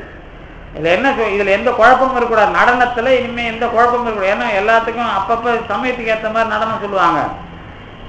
இந்த இப்ப நம்ம பாம்பன் சாமியும் அருணகிரிநாதரும் நடனம் பாடிருக்காங்கல்ல. பாம்பன் சாமி அருணகிரிநாத பெருமானுக்கு அந்த கம்பத்து இளையனாரை காட்டின நடனம் இருக்குல்ல, அந்த நடனத்தையே அதே அடிப்படையில தான் பாம்பன் சாமியும் பஞ்சாமிர்த வண்ணத்துல நடனம் பாடியிருக்கிறார். இதுக்கு என்ன அர்த்தம் கேட்டா, இந்த மற்றவங்க பாடும்போது இப்ப திருநாவுக்கரசர் போறார் சிதம்பரத்துல நடராஜ பெருமானை பார்க்கிறார். என்று வந்தாய் அப்படின்னு அவர் கேட்கிறார். அதுக்கப்புறம் சுந்தரர் போறார். இது இங்க ஆடுற நடனம், அவனும் இல்லை இங்க ஆடிக்கிட்டு இருக்கிறான். யாரு? பேரூர் பெருமானில் ஆடிக்கிட்டு இருக்கிறான் அப்படிங்கிறார். இந்த மாதிரி பார்க்கும்போது இந்த நடனத்துல இதுல இன்னொரு குறிப்பு ஒன்று இருக்கு பாருங்க. திருஞான சம்பந்தருக்கு வெளியிலேயே பூதகணங்கள்லாம் காட்சி அளிக்குது. நடராஜ பெருமான் வேலையை விட அங்க எல்லாமே காட்சி அளிக்குது. அவர் இவங்களை விட பெரிய நடனத்தை பார்க்க அங்கதான் தகராலயத்தை பார்க்கிறார். அந்த நுட்பம் எதோட நீங்க கணக்கு பண்ணணும்னு கேட்டா, அருணகிரிநாதர் பார்த்தார்ல கம்பத்திலேனார், அந்த மாதிரி சிதம்பரத்துல வெளியில வச்சுக்கிட்டே எல்லாத்தையும் பார்க்கிறாரு அவர். யாரு? திருஞான சம்பந்தர்.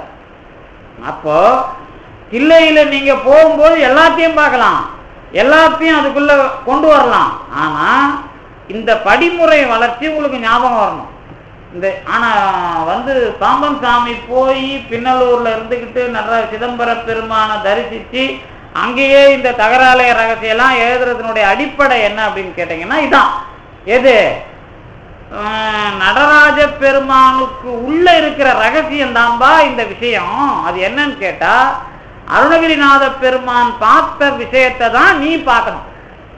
அதுக்குள்ள எல்லாரும் ஆடிக்கிட்டு இருப்பான், நானும் ஆடிக்கிட்டு இருப்பேன். அதுக்குள்ள அதான் விஷயம். பாம்பன் சாமி எழுதும்போது எழுதுவார்ல, அதாவது அருணகிரிநாதர் ஆடுறாரு, அதுக்கப்புறம் நானும் ஆடுறேன். பெருமானுடைய தோல், முடி, அதுக்கப்புறம் பல்லில் இருக்கிற இன்னும் அது ரொம்ப ஆழமா பாம்பன் சாமி சொன்னது, பல்லுல இருந்து ஒலி கிளார் அடிச்சு அது ஆடிக்கிட்டு இருக்குதான். மூரல் ஒலி ஆடம்பார். அப்ப என்ன அர்த்தம்னா, அந்த இயக்கத்தை முழுமையா சொல்றதுன்னா அங்க ஒன்னும் இயங்காம இல்லைன்னு அர்த்தம். இது ஆடுறது தனியா நீங்க ஒரு படம் மாதிரி பாக்குறது இல்ல. அது இல்ல, அதோட சேர்ந்து நான் ஆடிக்கிட்டு இருக்கிறேன், எல்லாமே இயங்கிக்கிட்டு இருக்குது, வேற ஒன்றும் இல்லை, அது தவிர வேற ஒன்றும் இல்லைங்கிற மாதிரி கொண்டு போனீங்கன்னா பஞ்சாமிர்த வண்ணத்தோட அந்த இறுதி காட்சியா தான். அப்போ அந்த காட்சிக்கு போறதுதான் குகேசன் ஆடுகின்ற அந்த தில்லையிலே நீங்க மேல போய் அனுபவிக்கிற நடனம். அப்ப தில்லையில கொண்டாந்து எல்லாத்தையும் நாம இணைக்கிறதுக்கு இடம் வெறும் நடராஜர் மட்டும் இல்ல, அந்த நடராஜரை தாண்டி காட்டுகிற ரகசியம்னா நடராஜர் ஆடுறதுங்கிறது மட்டும், அந்த ரகசியமும் ஆட்டம் தான். அதான் விஷயம். அதனாலதான் பாம்பன் சாமி இப்படி போட்டார் தலைப்பை, தகராலய விளக்கம் போடல, அவர் தகராலய ரகசியம் போட்டார். இந்த ரகசியம் போட்டதுக்கு என்ன அர்த்தம் கேட்டா, சிதம்பர ரகசியம் சொல்லிட்டானே அதான்பா தகராலையா அனுபவம் அப்படிங்கிறது அதுக்கு அர்த்தம். அப்ப என்ன நீங்க அனுபவிக்கணும்னு கேட்டா, இந்த நேரா கொண்டு வர்றதுன்னு பார்த்தா வாழ்க்கையை எப்படி கொண்டு வர்றோம்? நம்ம வாழ்க்கையை இப்ப நீங்க சந்திரனை வச்சு அனுபவிக்கிற விஷயம் எல்லாம் கிருத்திய நடனம், மல கிருத்திய நடனம். மாயையை அனுபவமாக கொண்டு இந்த ஆன்மா எவ்வளவு பெரிய அறிவை எல்லாம் பெற வேண்டுமோ அவ்வளவு அறிவையும் பெற்றால் அது மல கிருத்திய நடனம். இந்த ஆன்மா இந்த உடம்பிலேயே ஆதாரத்தை வைத்துக் கொண்டு அனுபவித்தாலும் மலகிருத்திய நடனம் தான், அதுவும் ஊன நடனம் தான். ஏன்னா அங்க தியாகராஜருக்கு தான் ஆட்டமே உங்களுக்கு தான் தனிப்பட்ட முறையில் எடுத்தாச்சே. ஆனா திருவொற்றியூர்ல இருக்கிறவர் தியாகராஜர் மாடல். ஆனா அவர் ஒற்றி தியாகர்னு பேர். ஒற்றி தியாகர்னா என்னன்னா ரெண்டு பேரும் சேர்ந்தே இருக்கிறது. அதுக்குதான் நான் போன வாரம் அந்த பேரை சொன்னேன். உள்ளம்னு ஒரு பேரு தமிழ்ல வச்சது. ஏன்னா பிரிக்க முடியாது அந்த சொல்ல. அதனால உள்ளம் அப்படிங்கிற சொல்லு இறைவனும் ஆன்மாவும் சேர்ந்த சொல்லு. இப்ப நீங்க சேர்ந்து இருந்தது சேர்ந்து அனுபவம் ஆகிறது தான் அருள் நடனத்துக்கு போறது. இந்த அருள் நடனத்துக்கு போற இடைவெளியில உங்களுக்கு எழுத்து மெட்டலா, அதாவது உலோகமா மாறும். உலோகம் அதாவது வெள்ளி மாதிரி அந்த வேற உலோகமா மாறும். அந்த ஒளிப்பொருள் தன்மையை தாண்டி பழைய புத்தியில இருக்கிற அறிவும் மாறும். இதுதான் ரத்தின சபை. இந்த விஷயம் உங்களுக்குள்ள மாறுச்சு அப்படின்னு சொன்னா, நான் இந்த உடம்புல இங்க நின்று இதை அனுபவிக்கிறேன் அப்படிங்கிற விஷயம் உங்களுக்கு தெரியும். அப்பதான் போரூர் பேரூரா மாறும். இந்த போரூர்னா என்ன அப்படின்னு கேட்டீங்கன்னா, நம்ம உடம்பு. இப்ப உக்காந்துக்கிட்டு இருக்கிறீங்கல்ல, உக்காந்துக்கிறவங்களுக்கு இப்படி உட்காந்தா நல்லா இருக்கும், அப்படி உட்காந்தா நல்லா இருக்கும், இல்லை அப்படி கொஞ்சம் நடந்து போயிட்டு வந்தா நல்லா இருக்கும், கொஞ்சம் அப்படி நடந்து போயிட்டு வந்து கேட்டா நல்லா இருக்குன்னு போவாங்க. நடந்து போனாலே சொற்பதான் கேப் போகுத. இதுக்கு பேர் தான் போரூர். போரூர்னா வர்ற விஷயத்தோட அது இணையாது. நீங்க சொல்றத உடம்பு கேட்காது, உடம்பு சொல்றத நீங்க கேட்க மாட்டீங்க. இப்ப படுத்துட்டு கேட்டா நல்லா இருக்குன்னா அது எல்லாரும் கேட்க முடியாது. படுத்துன்னு கேட்டா தூங்கி போடுவீங்கல்ல. அப்புறம் அப்ப நின்று உக்காந்து கேட்டாலும் அங்கங்க வலிக்குது இல்லை. இது என்னன்னு கேட்டா உங்களுக்கு ஒத்து வராத ஒன்னதான் அந்த மாதிரி செட்டிங்ஸ் தான் பெருமான் கொடுத்துருக்கிற செட்டிங்ஸ். இதுதான் போரும். நானும் அதுவும் சண்டை போட்டுக்கிட்டே இருப்போம். என் வழிக்கு அது வர்ற வரைக்கும் நான் விட மாட்டேன். இந்த உடம்பு பேரூரா மாறணும். பேரூர்னா பெருமான் இருக்கிற இடமா தெரியணும். அந்த இடமா தெரியும், ஆனா அது அனுபவம் ஆகாது. பேரூருங்கிறதுலயே சிதம்பரம் வராது. சிதம்பரத்துல தான் பேரூர் வரும். அதான சுந்தரர் பண்ணது. பேரூரர் தம் பெருமானை பெரியானை தில்லை சிற்றம்பலத்தே பெற்றாமன்றே. அந்த பேரூர் பெருமான் வந்தாதான் சிதம்பரத்துல உங்களுக்கு மரணமில்லா பெருவாழ் வரும். சிதம்பரத்துல வெறும் நடராஜர் மூலமா வராது. அதுக்குள்ள இருக்கிற ரகசியம் தான் அந்த மரணமில்லா பெருவாழ்வை கொடுக்கிறது. அப்ப என்ன அர்த்தம் அப்படின்னு கேட்டா, இந்த உடம்புல போரூரை மாத்துறது தான் சித்திர சபையிலிருந்து சிதம்பரம் வரைக்கும் முதல் வரலாறு. இந்த போரூரை பேரூரை ஆக்குறது தான் திருவாரூர் மாதிரியான விடங்கத்தல அனுபவம், தியாகராஜர் அனுபவம். இந்த தியாகராஜர் அனுபவம் சிதம்பரம் நடராஜர் அனுபவம் நீங்க நின்னீங்கன்னு சொன்னா, இது வரைக்கும் உங்களுக்கு எதுன்னு கேட்டா மலகிருத்திய நடனம் தான். இந்த மலகிருத்திய நடனத்துல இறுதியாக இருக்கிற, நான் இப்ப கொஞ்ச நேரத்துக்கு முன்னாடி சொன்னேன்ல, உங்களை கலக்குது, உங்களை மாத்துது நடராஜ பெருமான் அனுபவம், ஓசை ஒலி எல்லாம் எது நாதம்ங்கிறதுல போய் நிக்குது. அந்த நாதம்ங்கிறது விட ஆரம்பிச்சதுன்னா உங்களுக்கு என்ன இல்லை. இப்போ நீங்க யாரு? இப்போ நாதம் சுத்தம்லாம் சொல்ல முடியாது. சுத்தங்கிறது பாமன் சாமி வார்த்தையில சொன்னா கரெக்டா தான் இருக்கும். ஆனா நீங்க சுத்த ஞான சூன்யம் சொன்னீங்க. உங்களுக்குள்ள எந்த எழுத்தும் இருக்காது, எந்த சொல்லும் இருக்காது, எந்த பொருளும் இருக்காது. ஏன்னா உங்களுக்கு தெரிய வேண்டியதெல்லாம் தெரிஞ்சு நீங்க யாருங்கிறது விளங்க ஆரம்பிச்சிடும். அப்ப அந்த நிலம் என்ன ஆகுதுன்னா, இதுக்கு மேல தேயாது, ஆணவம் கிடையாது, நிழல் கிடையாது. அப்ப வளப்பால் மதியா அது மாறுது. இதான் பெருமான் மாற்றி வைக்கிறது. இதை வச்சுதான் அப்பரடிகள் திருஞான சம்பந்தர்லாம் மறு மாற்ற திருத்தாண்டகம் பாடுவாங்க. மாற்ற திருத்தாண்டகம் வேற, மறு மாற்ற திருத்தாண்டகம் வேற. மாற்ற திருத்தாண்டகன்னா உங்களை டெவலப் பண்ணி கொண்டு போறது. மறுமாற்றம்னா அதுக்கப்புறம் நீங்க குறைய மாட்டீங்க, சுத்தமாயிறது. அந்த முழு நிலாவா மாறின உடனே வளப்பால் மதிதான். இவ்வளவுதான் அருள் நடனத்துக்கு போயாச்சு. ஆனா இதுக்கு பிறகு அருள் நடனத்துக்கு போனாலும் அத உங்களோட பெருமான் சேர்ற தகராலய அனுபவம் தான் எது? இறுதியான மரணமிலா பெருவாழ்வுக்கு உரிய அனுபவம். இதைதான் பாம்பன் சாமி என்ன பண்ணாரு? இந்த தகராலை அனுபவத்துல இது வரைக்கும் நமக்கு சொன்னார். இதுக்கு மேல அடுத்த இதுல இருந்து என்னன்னா, எப்படி அந்த தியானத்துக்கு ஒரு உபாயமா சில விஷயம் சொல்றாரு. முதல்ல அடிப்படை இதுதான். எது என்ன அடிப்படை ஞாபகம் இருக்குதா? இப்ப தகராலயத்துக்கு என்ன அடிப்படை? இந்த பஞ்சமா பாதகத்திலிருந்து நீ விடுபட்டையான்னு பாரு, அங்கதான் நீ தொடங்கணும். தகராலயத்துக்கு என்னதான் உபாசனை சொன்னாலும் நீ குருவை வச்சுக்கிட்டு இறைவனை அனுபவிக்கலாம்னு அடுத்த பாட்டுல சொல்ல போறாரு. என்னதான் உடனே நீங்க நாங்க போய் தகராலை அனுபவிக்க போறோம், பாம்பன் சுவாமி தியானத்துக்கு வயசு சொல்லிட்டாருன்னு போய் உட்காந்தீங்கன்னா அதெல்லாம் ஒத்துக்க முடியாது. அங்க இருந்து ஆரம்பிக்கணும். எங்க இருந்து? அந்த பஞ்சமா பாதகத்துல ஆரம்பிச்சு அதெல்லாம் விட்டன் வந்தாதான் 7 திரை போகும். 7 திரை போனாதான் அந்த அருள் நடனத்துக்கு போற சமயத்துலதான் நாதம் வரைக்கும் உங்களுக்கு நீங்கும். அந்த நீங்கிற தகுதி வர்ற வரைக்கும் தகராலய ரகசியத்துக்கு தயாரிப்பு. இந்த தயாரிப்புக்கு நடுவுல ஊர் உலகத்துல 1000 பேர் 1000 விஷயம் பேசினாலும் என்ன நடக்குது? இங்கேயும் சொற்பொழிவு நடக்குது, தெருவுலையும் நடக்குது, ஊர்லயும் நடக்குது, இங்கெல்லாம் நடக்குது இல்ல.